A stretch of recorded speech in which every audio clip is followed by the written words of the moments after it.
Hello, this is another recording. Today I wanted to talk a little bit about AGI and the, the reasons that I find or feel that AGI is not something that's going to happen right away, even though we're making lots of progress towards doubling the AI models capabilities and everything's moving really fast. But there are so many different things that AI needs to be able to do in order to achieve that level of AGI, especially if we're talking about general intelligence where the AI is as smart as humans across all domains.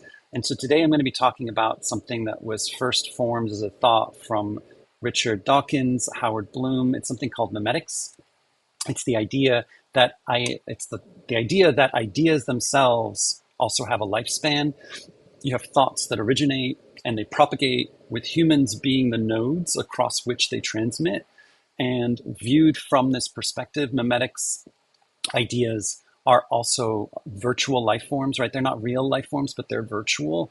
And as they propagate across people, they have a desire to replicate, they modify and mutate over time, they live and die. So they have all the exact same qualifiers if you look up the textbook of what's a life form. The only thing they're missing is that they're not physical. So whether ideas are alive or not is not really important, but the concept, the viewpoint that you can take to look at the ideas themselves to see how they're propagating across people and the results that that creates as a system are very important because in any system design, I'm a huge fan of system design in general. I love systems are always very complex. There's many different ways to look at a system, very interconnected, and it's a different viewpoint that is important to be able to look at because when you have a different viewpoint on a system, you can understand different qualities of the system and why it's working and what outputs or what what the system quality is. A different example of a viewpoint that you could also take, I forget the name of the book right now, but it was a book written about plants. And it says in the book, hey, let's flip it around. Let's say, what if we consider plants to be the dominant or most important species on Earth? What is the human position within that viewpoint? When you look at it that way, crops like corn, wheat, potatoes, these become the most dominant or most successful plants on Earth. Humans are now in service of these plants. We're the ones who keep making them more successful, fight off more pesticides, dig up all this oil to make pesticides and fertilizers just for these plants. Like we're in full service of these plants as we make them take over more and more of the planet. From that perspective, the plant, right, is the most dominant species because we've changed the framing, the viewpoint. So that's what we're doing here. We're just changing the viewpoint because when you do that, you can ask yourself new questions or you can look at systems in a different way. So I'm going to turn towards my screen a little bit as I talk through it. So here, let me get my mouse to work. My screen cursor is lagging, and there we go. All right, so what I'm showing here, these little stick figures, these are people. And if you think about an idea as starting with someone, this could be the idea of a religion, it could be the idea of capitalism or the idea of a country. Any idea at all has the same qualities. It replicates, it propagates. Sometimes ideas are complementary, sometimes they are mutually exclusive. Usually people don't have the same religion, for example, so you would say that those ideas are mutually exclusive. And so then in that case, there's some kind of boundary, right, between these two ideas as they're moving around different people.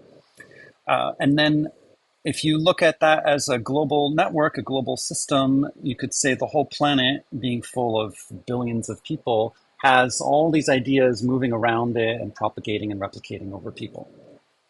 Now, in the US in particular, there was concern right before the advent of radio that the English language was splitting into more and more different dialects, and we were at risk of following the same path as Europe, splitting into many languages.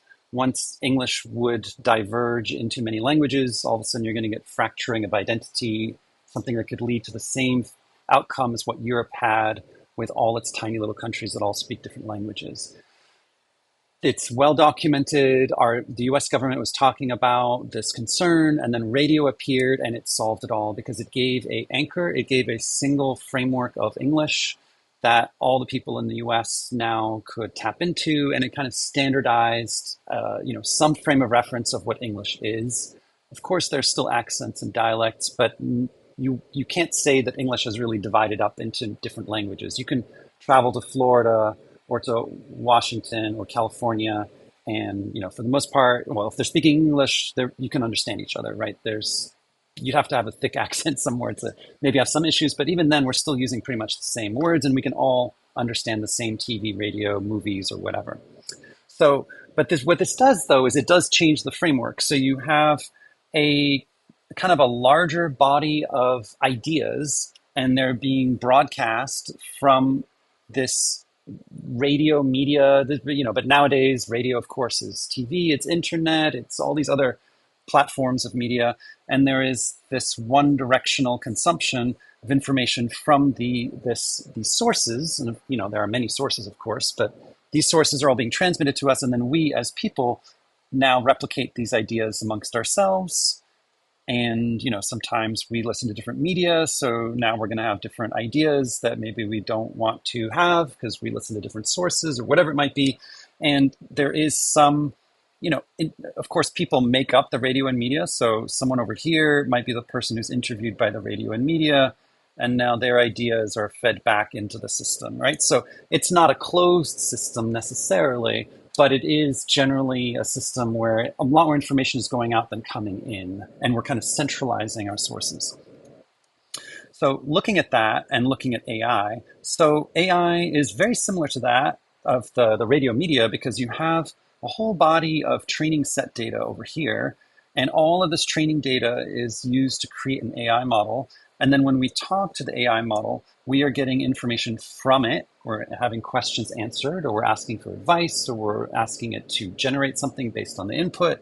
But we're just taking that information in. The AI system is not listening to us and modifying its own ideas based on one conversation, right? That would be a totally different kind of AI system. That is typically not the kind of AI system you get when you just go to ChatGPT or Perplexity or something like that.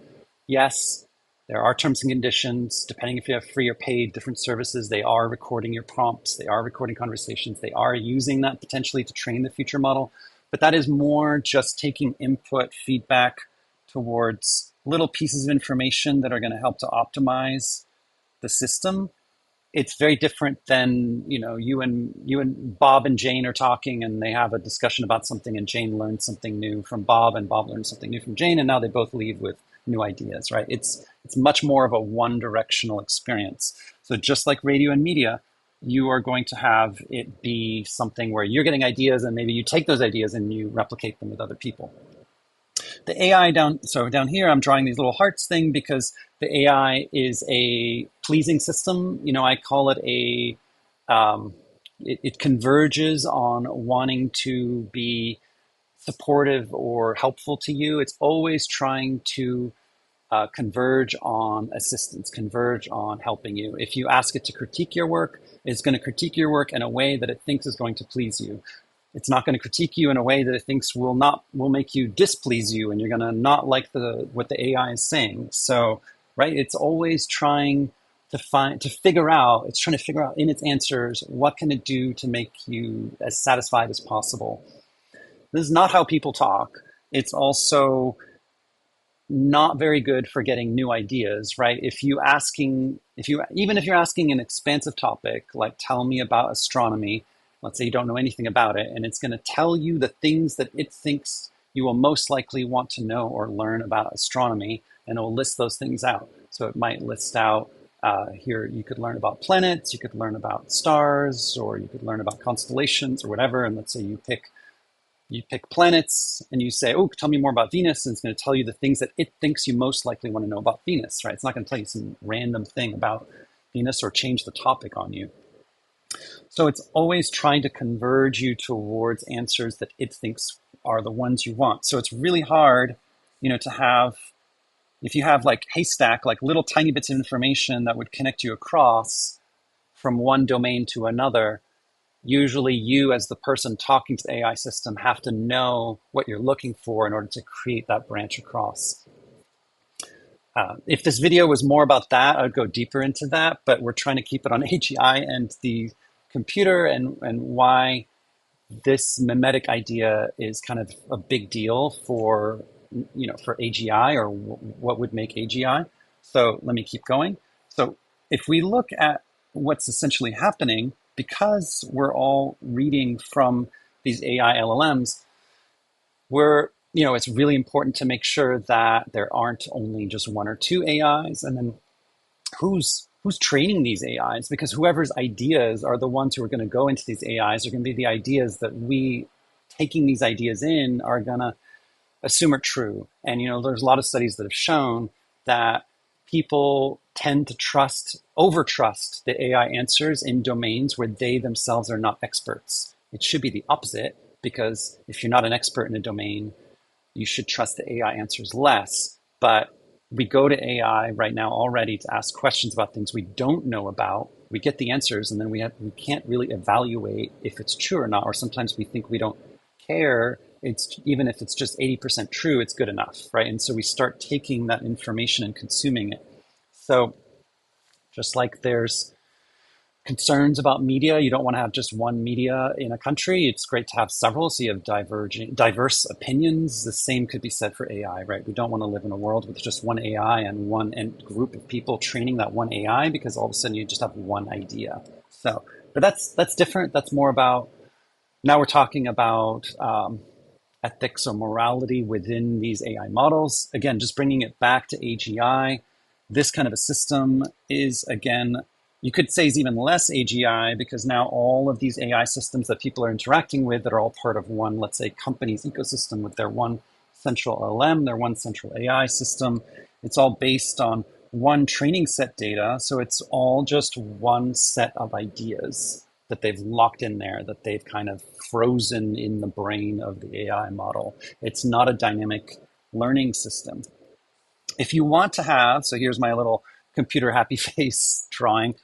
If you really wanted to have an AI system that I would say is approaching AGI, then it needs to be able to transmit and receive ideas, memetics, in order for it to be able to really have value and general intelligence. So, people are not just flat repeaters of ideas that they all plug into, from one source, and then we just repeat them all. And because then we'd have no personality. And personality right now is still being overlooked greatly, because personality is what creates that nuance, what creates conversation, it creates an opportunity for learning.